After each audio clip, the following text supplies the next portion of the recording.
Kicking off a nice easy one, what does it mean for all of you guys to be here at the London MCM Comic Con? Oh my gosh. It's amazing. It is. Yes. It is so Incredible. exciting to be here. It's really awesome. Yeah, especially with the series starting with an adaptation of Pride and Prejudice. It's like, it's our first trip to England, so we're really excited to sort of get back here. And we've had a really active fan base over here, and it's really nice to finally have a chance to meet some of them and be here and see them face to face. It's really exciting. I know. I can't wait to actually meet them all. It's gonna be so cool. Yeah. Yeah, It's just so great to be here. Yeah. it's great. I guess, for UK fans who haven't discovered the series yet, can you tell us a little bit about the unique kind of premise behind it and why you think fans all around the world have already responded so well to it? Well, Go ahead. It's a modern day adaptation of Jane Austen's Pride and Prejudice in vlog form. So Elizabeth Bennet is now Lizzie Bennet, who's a grad student doing a vlog as a project to tell all about her life and the rich guy who just moved in down the street, who her mother is obsessed with one of her daughters marrying. And I think it's that universal story, I think, is probably the big thing. it's a 200-year blockbuster of a story, and we just updated it and told it via the internet, which seemed to a lot of people really responded to. So. We like to use the internet these days. Yeah.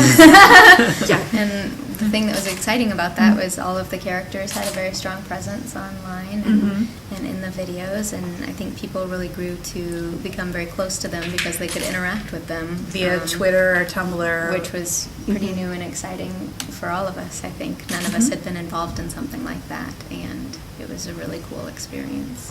Oh yeah. To see your characters out, just outside of the show that you did, you see them also interact on Twitter. It was just amazing, and the fans just got super into it, more than we could have ever imagined. Yes, yes. Was there a point at which you kind of realised how big it was becoming and it became a bit of a shock? It came a little bit of a shock when we get mentioned on the nightly news, because it's the 200-year anniversary of Pride and Prejudice, and they're like, and now Mr. Darcy has a Twitter feed, and it's our show that they're there we are, mentioning. yeah. You're kind of like, okay, this is a little bit bigger than we expected it to be. Yeah. The first convention we ever did was VidCon, That's what right I was after gonna we say. premiered, and we'd been on for, 3 months at that Yeah, point? about 3 months. So just starting out, we knew we had views, but it's sort of this abstract thing that people are watching your shows and tweeting to your characters. And all of a sudden, we get to 30 minutes before our panel is supposed to start, and they're turning people away at the door because the room is already full. And it's like, oh my goodness, all of these little numbers that you see at the bottom of the video, these are actual people, and they have all shown up to see the panel. And that was really just kind of Truly incredible. mind-blowing. The four of us girls would walk around and we wouldn't get very far because people were stopping us for autographs and pictures, which is not something any of us had ever experienced before, so we were a little blown away by that.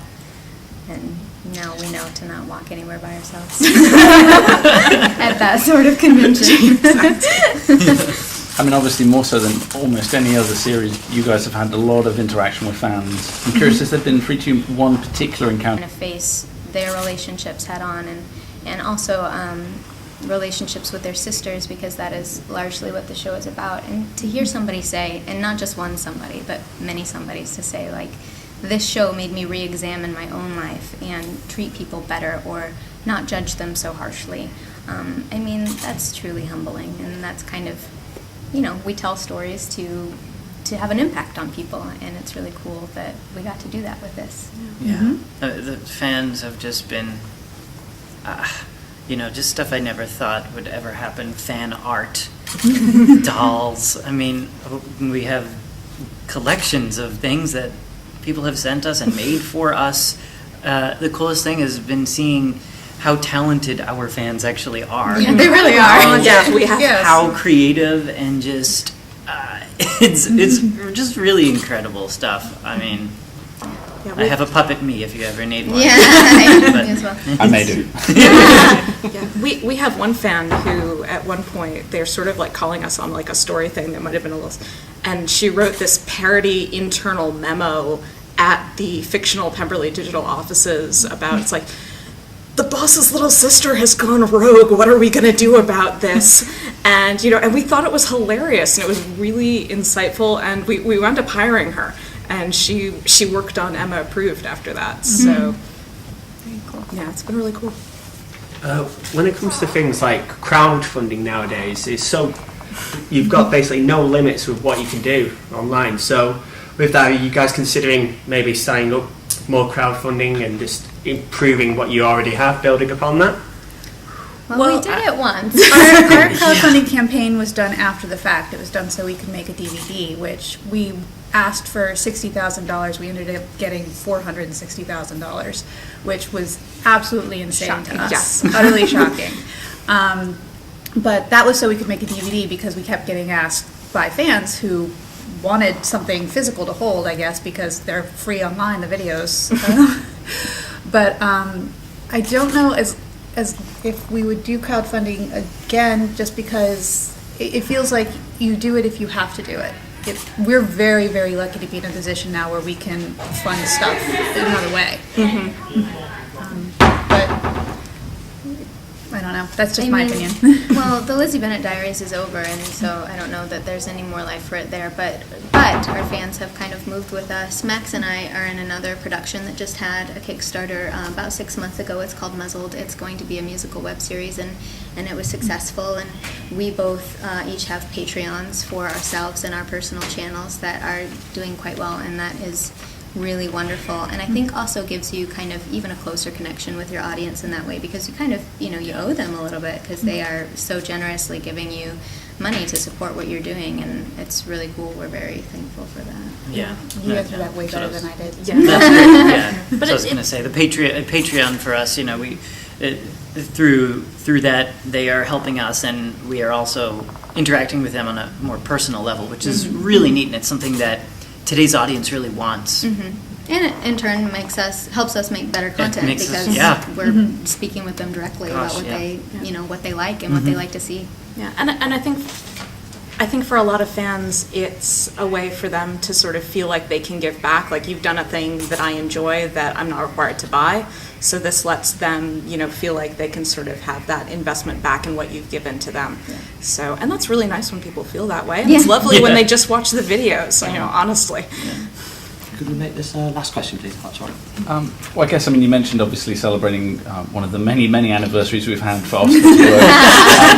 I'm curious, we've seen so many different iterations of it. Why do you think, what is it about her writing, the core of these stories, that makes them transpose so well, particularly to a contemporary audience?